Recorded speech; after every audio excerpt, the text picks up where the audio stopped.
chorus singing for the holiday that's bringing us together for a nation and night. Get ready! The menorah is ready. Get ready for the Hanukkah light. Welcome back to the increasingly inaccurately named Advent Calendar House, a salute to all holiday specials, including the ones in which no one can stop screaming. Tonight marks the first night of Hanukkah, and thankfully my vat of TV Hanukkah specials that I know about is not quite empty yet. So let's noisily snowmobile back to 1995 and try to figure out what everyone's yelling about in Nickelodeon's Weinerville Hanukkah special. Get ready! I am cheap stormtrooper ripoff who wouldn't look out of place in a Devo video, Mike Westfall. And joining me is City Mayor by day and Ski Lodge Manager by night, or at least 8 of them. Please welcome April Riley. Hi, April. Hi, how are you? I'm great. Thank you for coming on. Oh, not a problem. And sorry about all the screaming. I forgot. I think in that show, I vaguely remember this was I was 11, 12 when this came out. Mm-hmm. And I think I might have repressed the memories of this show because I remember the big head, but I don't remember anything else from it. So, yeah, the screaming. Yeah, I'm about the same place that you are, where I remember watching it. It's not one I watched all the time. I really remember it being on my TV. I remember Boney the dinosaur skeleton puppet did nothing but yell at everyone, but I thought it was just him. I was wrong. Yes, that's the two things I remember from this show. I remember Dottie, the big head, puppet lady, man, and then Boney with the bone hanging out of his mouth. But anything past that, I think, like you, it wasn't something I watched on a regular basis, but I have vague memories of it, and that would be the extent of it. Mm-hmm. Which is really sad because, we tend to seek out the Hanukkah specials, and I don't know how this wasn't on my radar.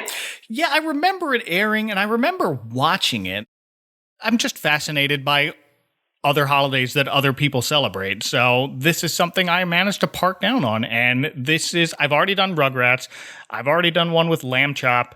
I did an episode of Shalom Sesame that covered Hanukkah, and so this is the last one that I know of. Well, and it's sad because most of them seem to have come out in the the mid to late 90s-ish, and then they just stopped. They forgot all about Hanukkah after that. Yeah, they all kind of came out right around the same time, and then nothing. Right, and it's so I kind of miss that Hanukkah love a little bit. Yeah. So a little back history here. Weinerville is the brainchild of comedian, puppeteer, and former street performer Marc Weiner. He started out as a clown, and then in the late 1970s, he performed outside the Metropolitan Museum of Art, twice working with Robin Williams, according to his website, Weinerville.com, which is still online, but still looks like it was also made in the 90s.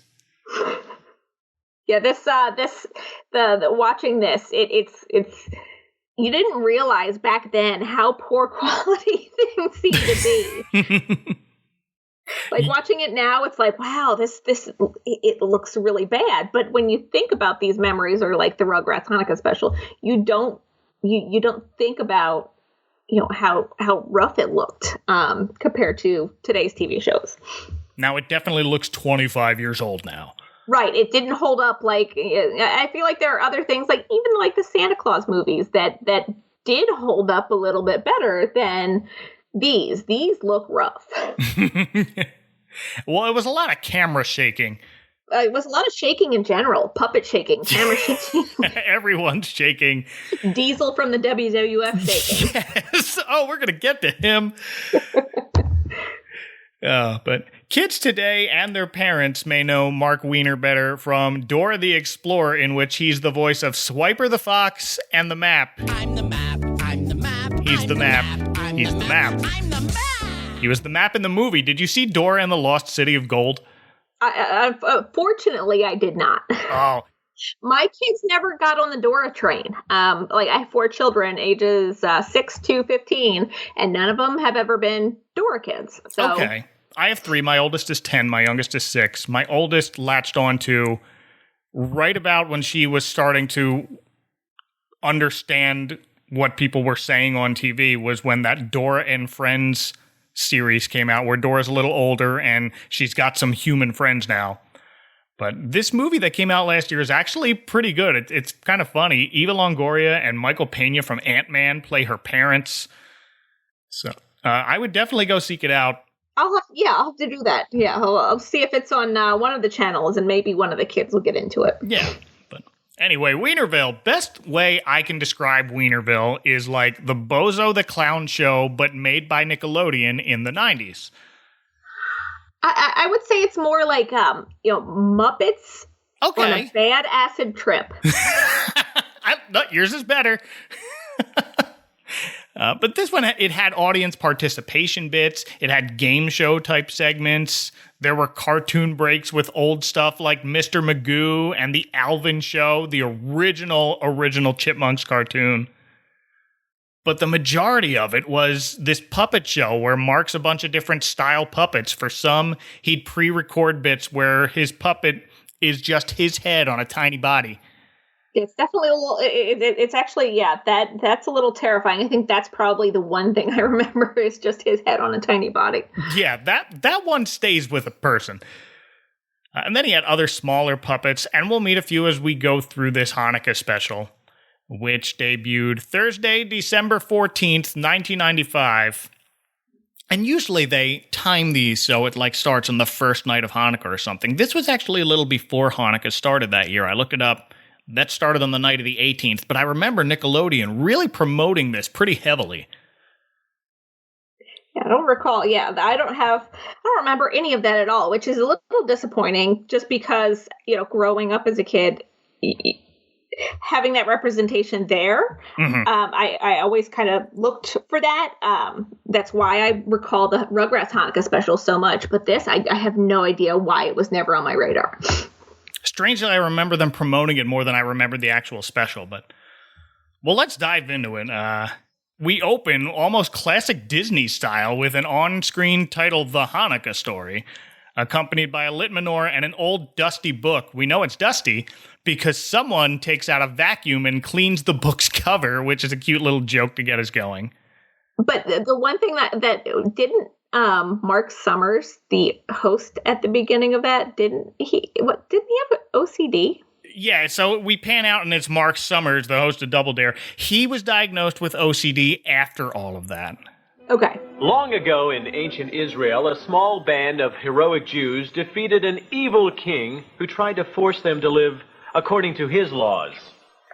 The Jews reclaimed their temple, which that evil king had destroyed, and relit the menorah, but they found only enough oil to last one day. But then a miracle happened, and the oil burnt for 8 days. Yeah, I was not quite sure. I wasn't sure of the timeline. I'm like, is that some kind of really awful reference to the fact that he has OCD? No, when a lot of people have, I don't know if it was a rumor that started or if someone said, oh, he had OCD. This Double Dare must have been torture for him. And from what Mark himself has said, it was not. He wasn't diagnosed until after the fact. He had the time of his life doing that show. Okay. I think it was just, this is an old book and I need to vacuum it. Yeah, so it's like, thanks for showing how little Hanukkah and Judaism in general is mentioned. Dear. Oh, no. But Mark Summers is Jewish. Oh, I didn't know that. Yes. Okay. He was born Mark Berkowitz. He changed his name after the capture of David Berkowitz, the son of Sam. Oh, okay. No relation. Because Marc Weiner is also Jewish. Yeah, we always we Jews like to collect each other. So it's like, we'll always run. Oh, he's a Jew. She's a Jew. She's Jewish. Did you know she's Jewish? So I'll put Mark Summers on my list. Oh, absolutely. But Mark gives us a very short version of the Hanukkah story, after which he's immediately interrupted by Boney the dinosaur skeleton. Hey, Summers! What, Boney? You ever hear the Weinerville Hanukkah story? No. Well, you're about to.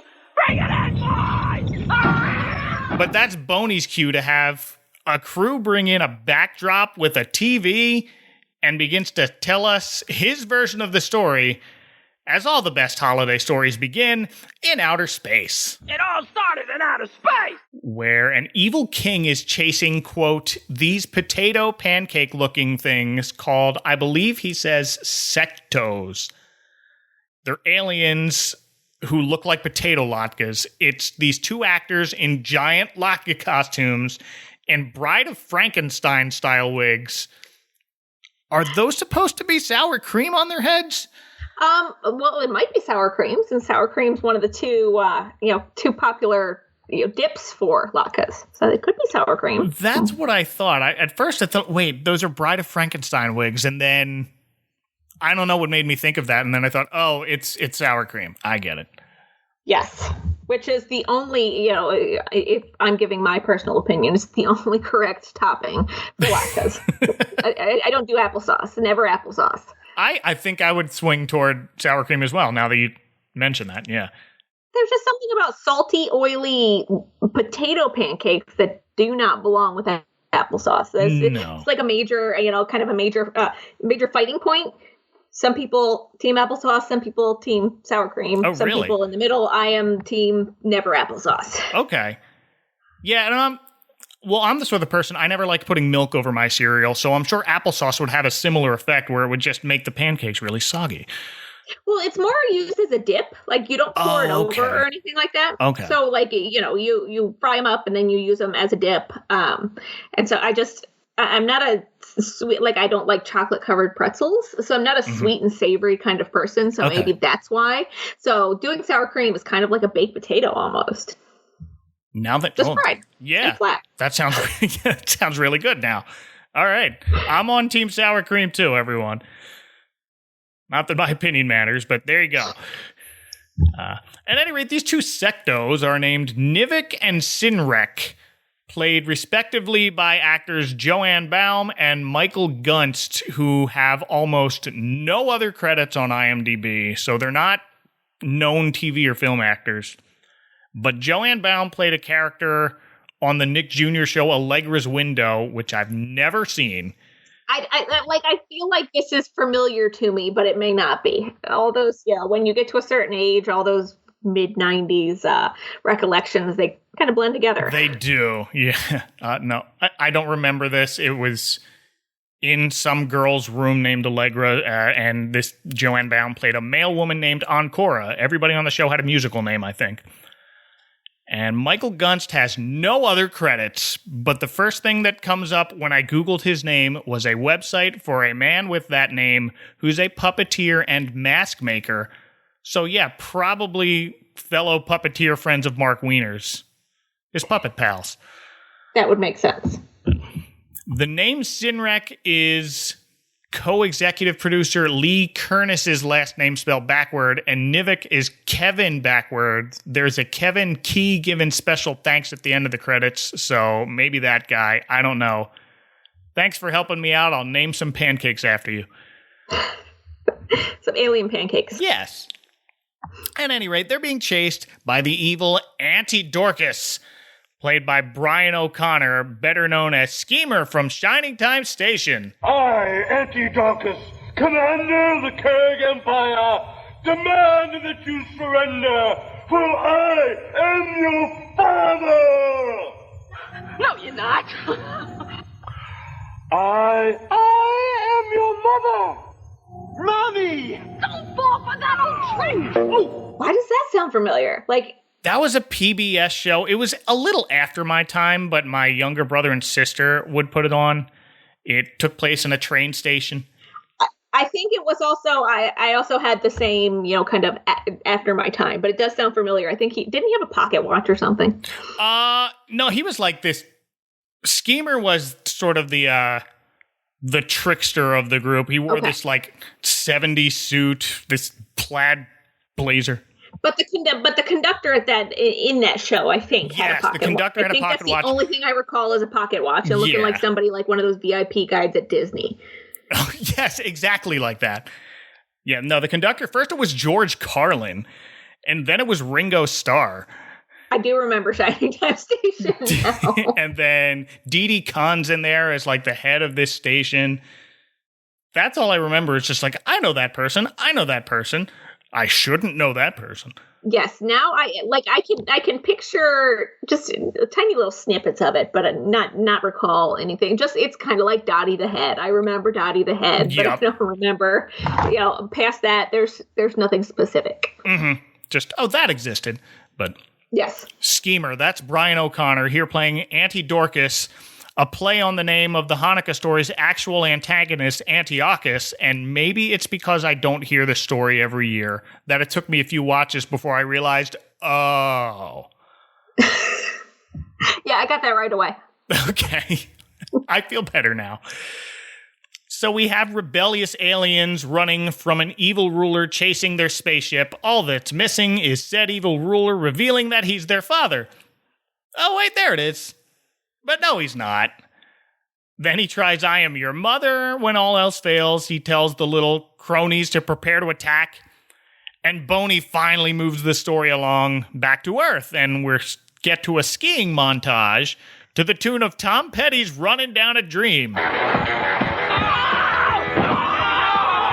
You know, the song about skiing. The soundtrack on this show was actually pretty killer. It was. I was surprised. They got a few others coming. But unlike the show Weinerville, this is definitely not produced in Orlando, Florida. Because that's actual snow on the ground. This was produced and filmed at the Killington Ski Resort and Summit Lodge in Vermont. And Boney is out here snowboarding with Socko, a puppet Mark wears on his arm so two of his fingers act as Socko's legs, and he just likes to kick people. And that's his whole thing. Kind of a weird puppet. They were all weird puppets. They are, and I feel like, I think I read that Marc Weiner sort of invented these style of puppets. Maybe not the ones they're called like giant head or big head puppets, correct? Okay. Yeah, those, and then this is the one that he kind of wears on his arm. They got a few other really small ones that are carved a very particular way. Yeah, they're all rather terrifying. Yeah, perfect. Perfect word for that. And while skiing, Boney crashes into a telephone booth, which, hey, grown-ups, remember telephone booths? I'm at a payphone. When I took my son, I actually had taken my son to New York City. He's 15. I took him in New York City before the world came to an end in January, and we passed a couple of them, and I introduced him to actual telephone booths. They still have some up at, like, every resort down here at Disney. They have just a little alcove that has phone booths for the people who still need to make phone calls. I don't know if it's a law or anything, but there they are. I don't think I've ever seen those at Disney. There, you gotta kind of look for them. Usually they're off by elevators is where I usually find them. Okay, I think I've seen, don't they have some at like the Ticket and Transportation Center? They definitely have them there. I know right where they are for some reason at the Polynesian Resort, which I've never stayed at, but I guess I've been to enough. Ohana breakfast. Yeah, we used to cheat and park over there instead of at the Ticket and Transportation Center before they kind of got wise and said, nope. Yep, just say you have a breakfast and yes. park and go on over. Well, like $30 a day for parking. Can you blame them? No. But why is there a phone booth on a ski slope? Why is there? Well, I was going to say, why is there a phone booth in general? But it's 1995, so of course there's. I don't remember times without cell phones anymore. It's getting to the point where, yeah, like none of my kids even know what a wall phone is. They have no concept of. Oh no, phone. Yeah, I've had to explain to that. My mom dug out one of those electronic baseball games where it's just a red dot that moves around a black screen, and my 4-year-old at the time thought it was a phone, because what else would she think it was? Yes. And on the other end of the phone is Dottie, the mayor of Weinerville. Hello? Boney, I need your help! Which is just Marc Weiner in a wig and one of his tiny bodies. Normally she's the mayor, but in this she's working a shift as concierge at the Weinerville Ski Lodge. And she calls Boney in a panic because Mark, you know himself, is bringing his family and a bunch of friends to the lodge that night for a Hanukkah party. Winter's coming! Count me out! But Boney, you can sing songs and light the menorah with all the kids! So? You can spin the dreidel? So? There'll be lots of presents and all the potato pancakes you can eat. You know, latke. Hanukkah, here I come! And with the promise of all the latkes he can eat, Boney agrees to help as we go into our opening theme song. And here's where the camera just decides, I'm going to move everywhere and shake like crazy to give you the illusion of a crazy party. It's a bad fever dream. It really, really is. But for those of us who stuck around to watch the rest of this, it ends with Boney crashing the phone booth right into the lodge. And that's about to be the least of their troubles. He got snow on the floor, which draws the ire of the ski lodge's housekeeper, Miss Kabobble, who's a large, imposing puppet in Terminator sunglasses and a traditional housekeeper's uniform. Oh, God, snow on my floor! I did not realize that was supposed to be a female character until they actually, mentioned she. Yeah, because it's definitely, I say Terminator sunglasses. That's what they're supposed to be. But really, they look like the kind of plastic sunglasses you get at the eye doctor when they dilate your pupils and you have to drive home. But they, aside from the Terminator sunglasses, she also had the Terminator baritone voice. Oh, that's right. And then she's got this giant vacuum on her back called the VacMaster 3000, strapped like a proton pack from Ghostbusters. And that's it. She's only there to kind of rough him up and say, "Don't get snow on my floor." And then Dottie puts Boney to work getting ready for the Hanukkah party. Meanwhile, back in space, first off, we now get a better glimpse of the alien spaceship, and it's dreidel-shaped. I actually missed the fact that it was dreidel-shaped. It was bebopping around that meteor a little too haphazardly. So. Yeah, it's like it's probably an actual size dreidel on a stick, and they're moving it around this space background. I appreciate that attention to detail. Oh, yeah. And I also like how even though this is on a Nickelodeon budget, it's still just an actual dreidel on a thin puppet rod, spray-painted silver, and just zipping along a painted backdrop. Well, Auntie Dorcas's minions are just wearing painted helmets, safety goggles, face masks, and a baseball catcher chest protector. It doesn't look bad, but they also aren't trying to fool anybody, and I think that's kind of the point. No, and I like that, though. So there was something, I do cosplay at conventions sometimes, and I was like, I really like Auntie Dorcas's costume. I wonder if anybody would recognize that, or I just look like a weirdo out there. That would be a very, very deep cut. But if someone recognizes you, that's someone somewhere on the internet is going to be like, I know what you are, and that'll be worth it. Right, and I feel like that is going to be one of those conventions are where somebody would recognize that from. Yeah, because probably. It's the obscure corners of pop culture world that, you might see, and it's, somebody's always going to, understand it, and it's wonderful. There's always one. So Auntie Dorcas attempts to hit the Sectos with something called a Kiergray, but instead his trooper pushes a button labeled Party, and balloons, confetti, and a disco ball drop from the ceiling as the conga starts playing. Come on, shake your body, baby, do that conga. It's a party! That was a party! That was a party! Like the actual Gloria Stefan conga. Yeah. Another nod to the phenomenal soundtrack. Yes. That's where all the money went, the music rights. Right, exactly. I'm like, wow, how did they get all with Gloria Stefan and Tom Petty and the B-52s? It's like you put a lot of money into those licensing rights. Well, it's Nickelodeon, so they were owned by MTV Network, so that's probably they had them anyway. I'm guessing, but they still got to pay for it. Royalties somewhere. Yeah. So the potato pancake aliens are safe from whatever the Kiergray is, but their ship's out of oil. So they crash land right into the kitchen of the Weinerville Ski Lodge, where Boney promptly bites one in the butt, thinking it's a giant latke, and who among us? I like that they just matter-of-factly explain to Boney, we're not latkes, we're aliens from outer space. Giant potato latkes! Yeah!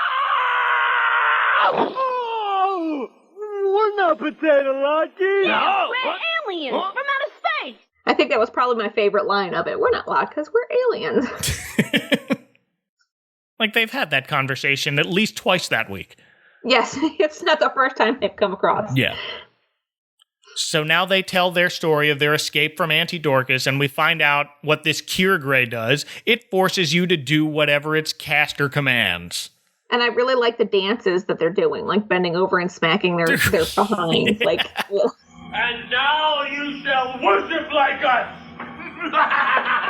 Like, how did this fly back then? I don't know. Well, Nickelodeon right around the mid-90s was starting to get a little edgier. They really were. I mean, I look back on some of these things and I'm like, you know, with like salute your shorts and that kind of stuff. It's, you know, it's things you appreciate now as an adult that you didn't understand as a kid. Right. And then somehow Boney is yelling, "Somebody call Oprah!" is the joke that holds up the best here. It really does. Yeah. Yeah, the bending over and slapping your own butt is Auntie Dorcas forcing them to worship like him. And then there's also the dancing. Like, there's also like the dancing. Then he forces them to eat liver like him. I feel like Liver was a very 90s kid show go-to example of food no one likes. But have you ever had fried chicken livers at Cracker Barrel? They're good. Well, see, my father it was liver and onions. And even the smell of that cooking in the house was just disgusting. I remember that from a kid. So maybe it's like the trauma of, you know, that smell. But yeah, I've never been a liver person. So I definitely understand how even now, like my kids have never experienced that. But if I said you're going to eat liver, that's the reaction they would have.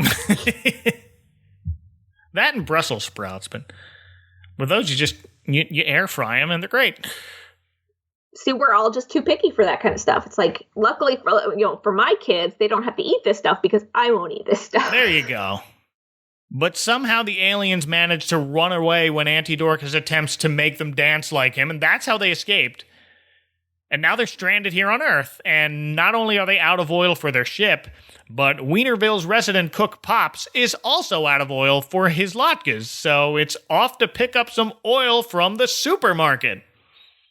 And what follows is about a minute-long montage of the whole gang, including the giant pancake aliens, wandering around a Food King grocery store, or should I say roaming around one, to the music of Rome by the B-52s. Which was probably the best ad of all. Absolutely. I grew up with the B-52s. Like, most kids listen to lullabies. We listened to the first B-52 tape. That's what my mom played when we went to bed at night. Oh, my cousin sings his kids to sleep to Rock Lobster. Oh, okay. Yes, Rock Lobster. That was the tape that we listened to. I actually saw the B-52s about 2 years ago in concert. Oh, wow. With, I think, the Thompson twins. Wow. Yeah. Oh, what a show. Right. So you've got to have, it's normally pretty eclectic taste that really, can appreciate B-52s. Yeah. And it's probably something you might hear in a supermarket today because we're old. I feel like we're getting into the 90s now. What you hear in the supermarket. Yeah. Like we had. You're like, this is my jam. It's like, that's how you know you're old when your supermarket starts playing your music. Yep. It feels like there's a constant 30-year gap. So this last decade, we've had sort of an 80s renaissance, and now the 90s are just waiting in the wing. It's a little disheartening. While shopping, they run into quite possibly the most 1995 celebrity I can think of, former Saturday Night Live cast member Laura Keitlinger in a brown flannel shirt. Hey, lady, where can I find the toilet paper? Why don't you try the bathroom? Do you know and recognize Laura Keitlinger? I don't. But she wasn't the one that got applesauce dumped in her hands, was she? She's the applesauce one, yeah. Okay. Yeah, see, I don't recall. Like, I was a little later coming to Saturday Night Live, like that. So I was the late 90s Horatio Sands and those guys. Yeah, I think she was early 90s. Okay. A little bit before my time then. Okay. And I watched a lot of Comedy Central around then, so she was always on Comedy Central. But she also wrote for and was a consulting producer for Will and Grace, on which she plays recurring character Nurse Sheila. Again, that's another show that I think before my time, Will and Grace. Oh, okay. Yeah, like I know a lot of people my age appreciate it, but I never really got into that show. Neither did I, but a lot of my friends were super into it. So yes, I know the premise and the characters, and I think I did watch it here and there with because it was on around the same time as Friends, but I never got into hardcore. Mm-hmm. Well, here she is shopping for Hanukkah herself, asks the deli for a half pound of applesauce, and like you said, they just plump it in her hand. Well, it's actually one of the aliens behind the counter, and they just scoop it into her hands. Yes, and that was odd to me. Applesauce at a deli, a half a pound of applesauce at a deli. Like, I don't even know Jewish delis that do that. Maybe I haven't gone to the right Jewish deli around Hanukkah, which is, I live in Charlotte, North Carolina, so it's not like we're teeming with Jewish delis. Okay. Yeah. We don't have any. There's a group that comes down here, and I think they're building a Jewish center near my house. But I see them every Passover, like right before Passover starts. They're out there in a big drove, kind of getting rid of a lot of things that they need to get rid of before Passover starts. Right. So Passover, you're not allowed to have anything leavened. Right. So in order, you have to clear out your house of any leavened products. So crackers, breads, noodles, any of that stuff. You can't just you can throw it away if you need to, but you're supposed to sell it to a non-Jew. Okay. Yes, so that's the weird thing there. Me, I just, my kids aren't going to eat a week's worth of matzah anyway. I'm not going to do that to their digestive systems. That's just cruel at this point. But that's technically what you're supposed to do. Okay. Thank you. And then you clean you have to clean everything and boil your countertops and make sure there's no possible crumbs anywhere. Yeah, it's intense. Passover is intense. Well. But it's Sacco who finally finds oil for both latkes and space travel, conveniently labeled UF oil. Oh, I finally got that joke. Well done. I like when it hits me just 3 hours later. Yeah, they didn't make it very obvious. I understood it because I think the copy that I watched on YouTube, that was the cover photo for it. Okay, and same thing. That was the copy that you had sent me. Okay. Which, on a side note, I really appreciate that came with commercials as well. Yes, there are commercials for this. We have, who is it? It's Penny Marshall and Rosie O'Donnell and Kmart. Right, for the Kmart commercial. And I'm like, oh, look at that tape deck, only $137 for that CD player. Where are you? Right here. Look what Kmart's got, an RCA CD audio system. How much? Only $137. Let's hear it. Kmart is my favorite store. Listen up, they got bargains galore. Kmart, yeah, I like it a lot. A Kmart, oh, go girl, K to the F. Save more than $50 on this 3-CD system with remote this week at today's Kmart. I say what? The Kmart. Yeah, that was some nostalgia. That really was. That was the complete experience, I feel like. So thank you for whoever put that on YouTube. You did it right. And I really feel like they ripped that from an old videotape. Like they had to have on their VCR and then found it and was like, might as well put it on YouTube. Yeah, you can see the tracking lines and everything. Yes, which that in itself brought back memories. Mm-hmm. And speaking of fuel for large vehicles, back at the ski lodge, Dottie's taking a reservation over the phone for our second celebrity cameo, former WWE Champion Diesel. That I could appreciate. I grew up with wrestling, so I'm like, oh, hey, it's Diesel. Better known as Kevin Nash. You want a room with a mountain view, a king-size bed, a home entertainment center, and a personal masseuse. Is there anything else? Yeah, Dottie, one more thing. Keep Bodie away from my potato pancakes. Just lost the championship when this aired, so he had a whole year-long world championship run before losing it just weeks before this aired to Bret Hart at Survivor Series. Oh, only a couple years before Bret Hart got screwed over. Yup. But even then, he was the hottest name in WWE at this point in 1995. So that's what he was doing on this special, I suppose, because he's not Jewish. No, he's not. No, I don't think so, at least. But in 1990, I appreciate that the cameo and the relevance at the time. Oh yeah, that was a great get. Because I think the most prominent Jewish wrestler I can think of in 1995 before Goldberg started was Barry Horowitz, and he's no Diesel. No, he's not. And I want to say that Goldberg and Paul Heyman are the only ones that I really know of that in the business. And I like that he's wearing a t-shirt with his own picture on it, which wrestlers wear their own merch all the time. That's how they sell it. But it was funny. Yes, it was quite like he popped up in there, and I had no idea that somebody like that was going to be dropped into my lap. So I'm like, oh, hey, Yeah, it was Diesel. nowhere. And I'm so happy that you knew immediately who that was. That makes me feel good. Yes, like I looked it up, after the fact of like when you Google this episode, Kevin Nash is like the first person that pops up. Oh, really? In terms of the stars of this show, and he had a 30-second, not even 30-second cameo. No, it's like 10 seconds, and he's off the phone. Yes. And no sooner does Dottie get off the phone than Auntie Dorcas shows up looking for the aliens. And since they're not around, he just decides to commandeer the ski lodge until they show up. And then back from commercial, we complete our 90s celebrity cameo hat trick with another phone call from another SNL cast member, Denny Dillon, whom I don't know much else about. Daddy, I'm all set for the Hanukkah party. I got my dress, new shoes, and presents for everyone.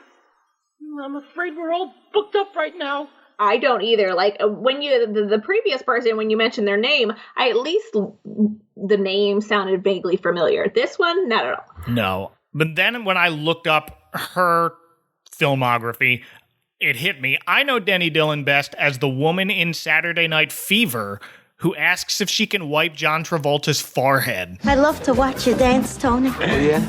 I love it. I love to watch you dance. That's a claim to fame right there. Yeah. I love to watch you dance, Tony. That's Denny Dillon. Don't we all? So she's also calling to book a room, but Dottie has no choice but to tell her they're all booked up, as Auntie Dorcas is holding the lodge hostage until someone tells him where the pancake aliens are and starts firing his ray gun at clips of skiers wiping out.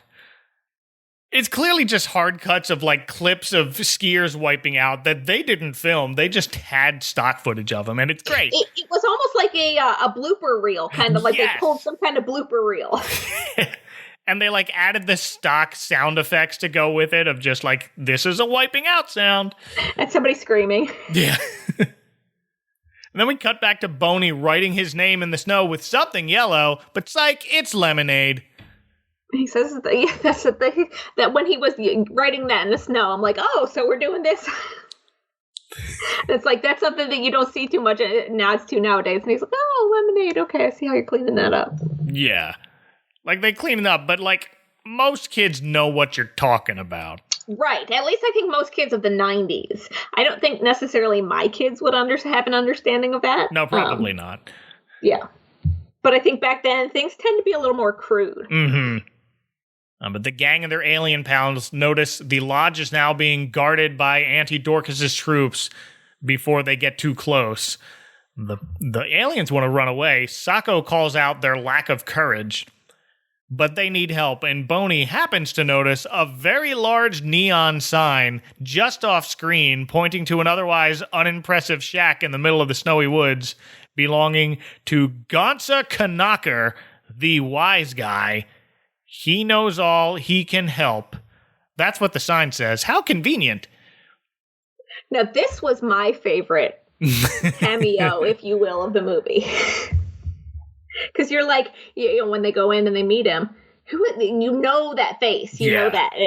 And when you look it up, or if you don't recognize it right away and you look it up and you realize who he is, it's like, oh, I got it. So it's David Johansen of the New York Dolls, credited here as his alter ego, Buster Poindexter. It seems to me evil space guys are trying to force your people to be just like their people, but you don't want to be because you want your freedom, but you're scared and you don't know what to do. Well, it appears to me that your story is a lot like the story of Hanukkah. And here he's this ancient-looking, ancient-sounding, wise old Jewish man. And to my knowledge, he's also not Jewish, so it's weird to see him in this role. Yeah, I'm pretty sure, but he played it very well. He did the Jewish, the Yiddish kind of voice. Yes. like Yiddish is his second language kind of voice very well. Probably good pals with Marc Weiner, so who am I to say who he casts in his Hanukkah specials? Exactly. But do what you want, man, but strange little scene this is, but I like it. I did too, and that's just like the cameo and the way he played it. Even if he's not Jewish, he played it very well. Oh, good. So he's Gotcha Knocker, and he's the one who points out the plight of the giant potato pancake-looking aliens dealing with an evil ruler trying to force them to act like him. Sure sounds a lot like Hanukkah. And here, finally, is where they tie it all together with another song, appropriately called The Hammer Came Down. A long time ago, there was an evil king who told Jewish folks, you can't do your thing. You can't read your books. Get rid of your looks. Did anyone ever tell you that you act like looks? And we get a cute little play featuring Boney as King Antiochus and Sacco as Judah Maccabee, kicking everyone as he does. Really enjoyed the synopsis of Hanukkah. Oh, good. Did you like this song? I actually like the song towards the end that Marc Weiner did. I preferred that one. Yeah, me too. This one still had a lot of screaming. It did. Well, anything with Boney is going to have some screaming. Yeah. Noticeably less than the opening number, plus they added a menorah with 9 singing puppet faces, so that was neat. Yes. So off they go back to the ski lodge where Auntie Dorcas is forcing the Weinerville house band Cocktail Frank and his Weenies, there he is, another Marc Weiner hand puppet, to play awful accordion music. How dare you knock the accordion, sirs? That was harsh. Yeah, but to be fair, it's very off-key accordion playing, and Dottie's doing some dance she does not want to do. At least she's not smacking her butt. Yes, thank you. Thank you for that. And that is when Boney, in disguise as a delivery boy, delivers a very large Hanukkah present to Auntie Dorcas. But surprise, it's the pancake aliens who immediately hit him in the face with a cream pie. And this chaotic fight scene erupts, the good guys notably using a giant dreidel to knock out some troops, and Boney covering the stairs in oil Home Alone style to make the bad guy slip on it. And that's as close as it gets to referencing Christmas. It doesn't, and it doesn't need to. But I will gladly welcome Home Alone-style pratfalls in anything. And I appreciate that they don't tie in Christmas. There's no mention of Christmas in the Hanukkah story. No, Rugrats did that very briefly in their Hanukkah special, and it was not necessary. Right, and I think pretty much any Hanukkah special you find or Hanukkah movie, because there's a couple really bad Hallmark ones out there. Oh, really? It's always tied in with Christmas. Oh, dear. They did it right here.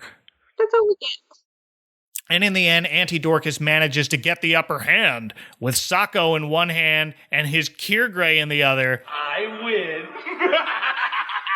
I got you. I've got my Kiergray. I've got everything.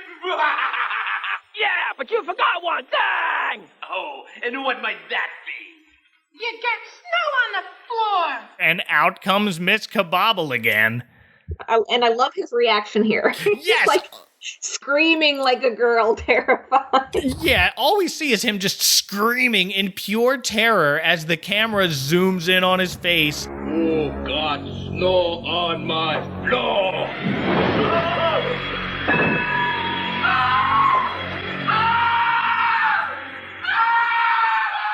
Before fading to black. I kind of love that effect. Right, like, he was murdered harshly.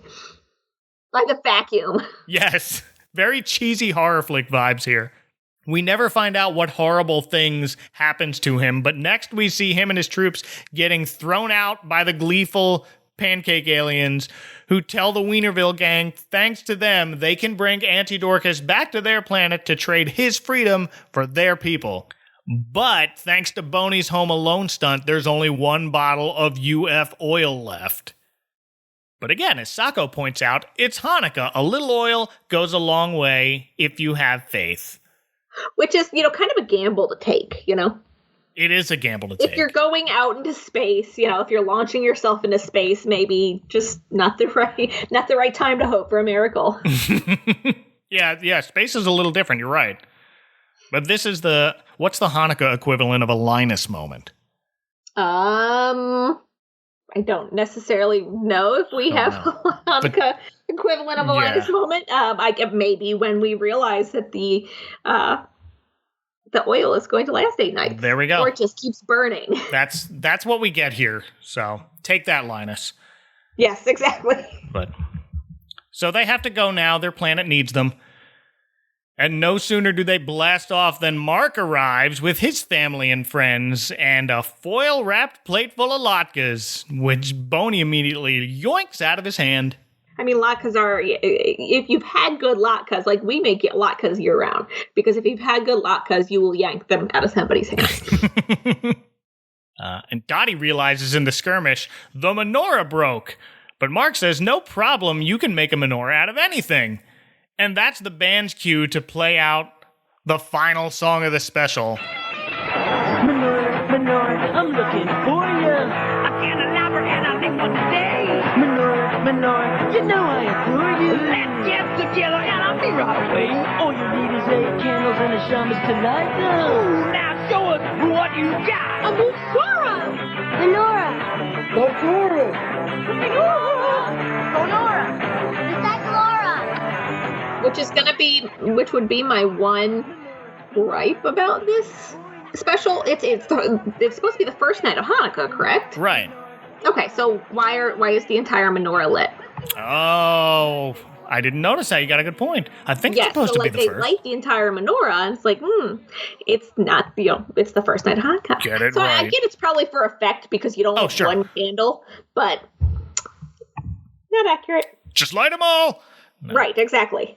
Which, with 4 kids, and each kid has their own menorah, and I have my own menorah, which is actually a golden T-Rex. By the 8th night, it is a fire hazard in my kitchen. Oh my goodness. Because we have five of them burning with 9 candles in each one. Sure, wow. Like we have to, knock on wood, we've never had any issues, but we have to keep fire extinguishers handy. Yeah. And this song teaches us all the different things you can make a menorah out of as long as you stick some candles in it. Yours is a golden T-Rex. Do you have a favorite makeshift menorah in this scene? The banana? Yes, that was mine too. I'm like, wow, that's good. I'm going to have to remember that someday if I'm ever traveling. And I also have a soft spot. Marc's daughter made one out of crushed soda cans and a bottle for the shamash in the middle. That was neat. Oh, that's cute. My kids have made a couple out of shower tiles, like a long shower, like ceramic shower tile, and put lug nuts. So they glued lug nuts, and then so for the shamash, they glued 2 lug nuts together, so it's a little higher, and then you can just fit the candle in the lug nuts. Oh, very nice. Yes. They even have Laura Keitninger come back with a handful of applesauce, and they just stick candles in it. Look, it's a menorah. That, I don't think, would make a very good menorah. Probably not. It's just not portable enough. Right. It's also not, it doesn't have the hold that you should. It's just got the candles are just going to fall over. I would not want to leave applesauce out for more than a couple of days, so that's not going to work out. Right. And then the last thing we see is the dreidel-shaped spaceship almost crashing again with only 1 engine burning, and then all the other 8 engines suddenly ignite and off they go, leaving a message, Happy Hanukkah, in the starry night sky. And that's the true miracle of Hanukkah. Yes. And we get a reprise of that Hanukkah song as the cast and celebrity cameos wave to the camera, wish us all a happy Hanukkah as the credits roll, and we made it. We did. What a special. I don't think this is going to be something my kids are going to get on board with. I don't see this one having a lot of lasting appeal, but I think it's one of those if you know deals, which with a certain age group of adults now. Right. So it's you've got the nostalgia of the 90s, and then, for the Jewish folk, it's like, hey, this is our own little corner of the universe that we get. Any other final thoughts on the Weinerville Hanukkah special? I don't have any. I think I'm going to leave it in today, in this perfect moment in time. I'll probably never watch it again. Yeah. I've watched a lot of Christmas specials that are very much stuck in their own decades. This is definitely a very 1995 specific special, and one I definitely remembered with rose-colored glasses. But despite all the screaming, it was still fun to look back on it one more time. It was, and it was largely accurate. So I can, and I appreciate anything that reaches out to teach other people, kind of about the holiday. Like there was one point in where Dottie was explaining latkes. She was like, latkes? What are latkes? They're potato pancakes. Potato pancakes are latkes. So it was like they did a little bit more to weave in the explanation to people who may not know anything about Hanukkah. And I appreciate that. I always do. And so do I. And on that note, thank you, April, so much for joining me on this one. Thank you for having me. I'd love to have you back sometime on something with a little less shouting. Oh, yes. I'm pretty much the resident super Jew around here. Oh, dear. If you happen upon another Hanukkah special, I'm here for it. Okay, great. I don't know if you've done the Rugrats Passover special, but I'm here for that, too. I haven't. Okay. Yes, they do have a Passover special. That's right. All right, I'm putting it on the to-do list. Thank you. You're welcome. I think that's kind of our reach, unfortunately. Aw. Well, for now, if people want to give you the gift of a menorah made out of a literal handful of applesauce, can they find you anywhere on the internet? I usually keep a pretty low profile on the internet. I don't have my own podcast. I guest a lot on other podcasts. So I don't really have anything out there. Okay. Just your regular average college student parrot. There you go. Basically, yes. I don't have anything out there that I really like to plug. I just like being here. Well, thank you so much. Thank you. And for all of y'all listening, I hope you have a happy Hanukkah. And you can find show notes and other episodes at adventcalendar.house, and you can look for us on Twitter and Instagram there as well.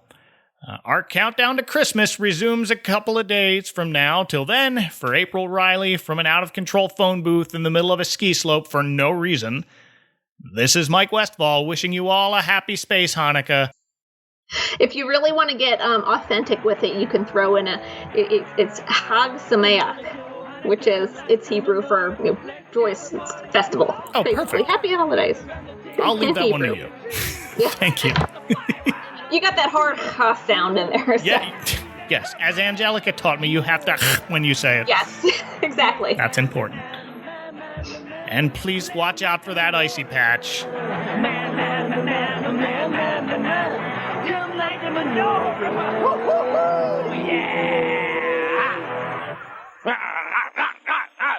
Hey, happy Hanukkah, everyone! Now get out of here! And now, these messages.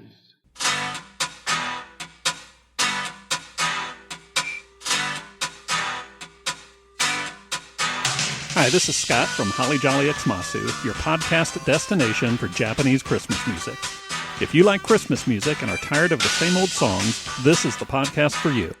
Join me each month as I explore my collection of Yuletide albums from Japan, featuring everything from city pop to 80s rock, long-lost jazz, and psychedelic garage rock. Subscribe now wherever you get your podcasts. It's some of the greatest Christmas music you've never heard.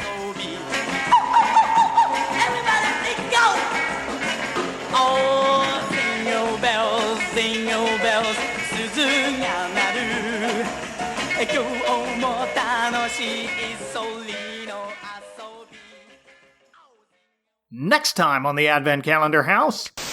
I'm Cyril Sneer, a lumber profiteer. Whenever I'm near, trees disappear.